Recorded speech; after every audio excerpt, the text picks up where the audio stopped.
devoir de mémoire malgré l'état d'urgence et malgré le confinement. Ce matin, les cérémonies du 11 novembre se sont déroulées dans des conditions bien particulières, avec un public restreint, une situation inédite qui a renforcé encore un peu plus l'émotion propre à ce rendez-vous.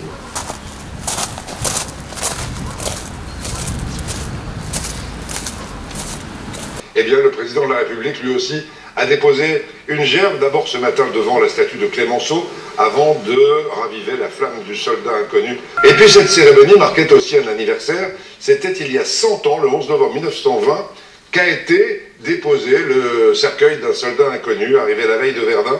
C'était il y a un siècle.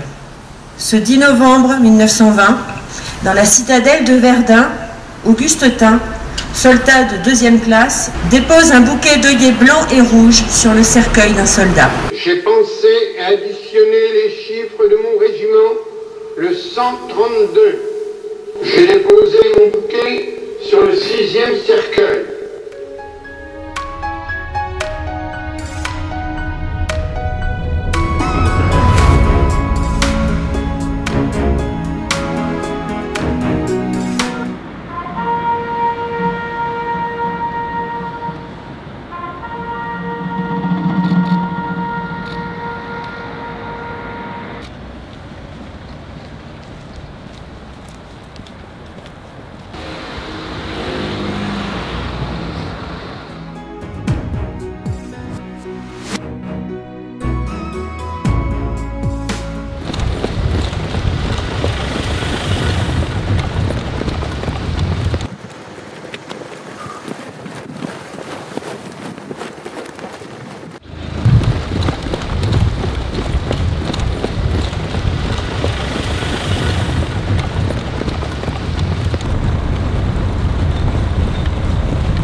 Des centaines de milliers furent blessés dans leur chair, comme dans leur âme.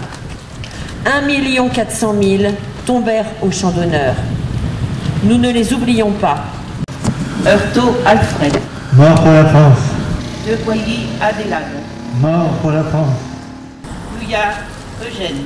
Mort pour la France. Brumeau Georges Albert. Mort pour la France. Amiot François. Mort pour la France. Ça c'est beau ça.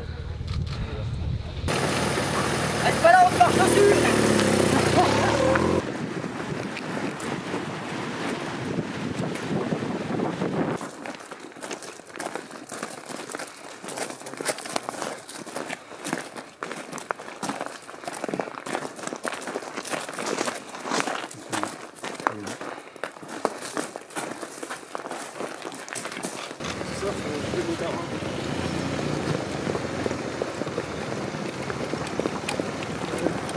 Devoir de mémoire malgré tout devant les monuments morts de toutes les communes de France, avec un hommage particulier aussi aux 20 soldats français qui ont été tués cette année en opération.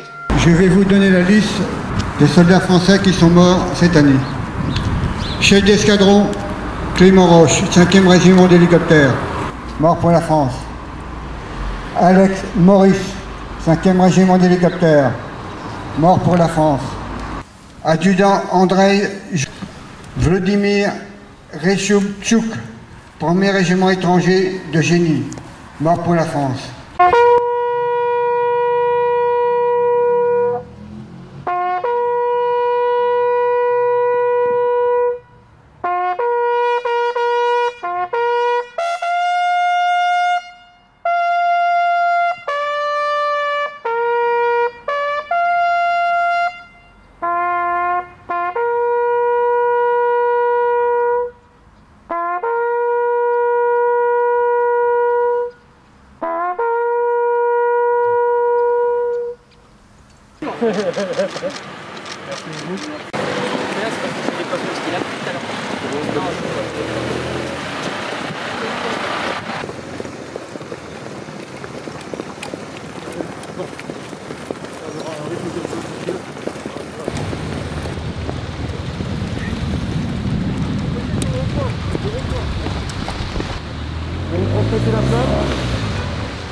Le sens du relais Transmet la flamme, c'est tout d'abord rendre hommage à tous les soldats de l'armée française qui sont morts pendant la Première Guerre mondiale et bien évidemment tous les soldats français qui sont morts après, jusqu'au conflit d'aujourd'hui.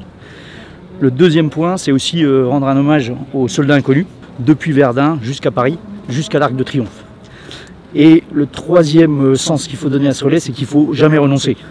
Bien évidemment, la crise Covid a un peu perturbé le déroulement de ce relais, mais on a adapté les effectifs, on a mis en place les gestes barrières, on a en fait annulé les contacts qu'il devait y avoir avec la population et la jeunesse française, mais on l'a fait.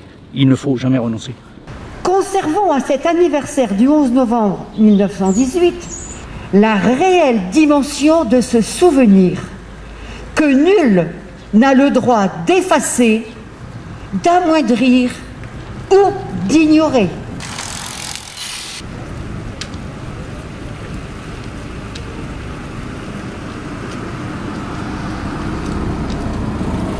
Tuée à Conflans-Sainte-Honorine, Nadine de Villiers, 60 ans, Simone Barreto Silva, 44 ans, et Vincent Lecaisse, 55 ans, tués dans la basilique de Nice.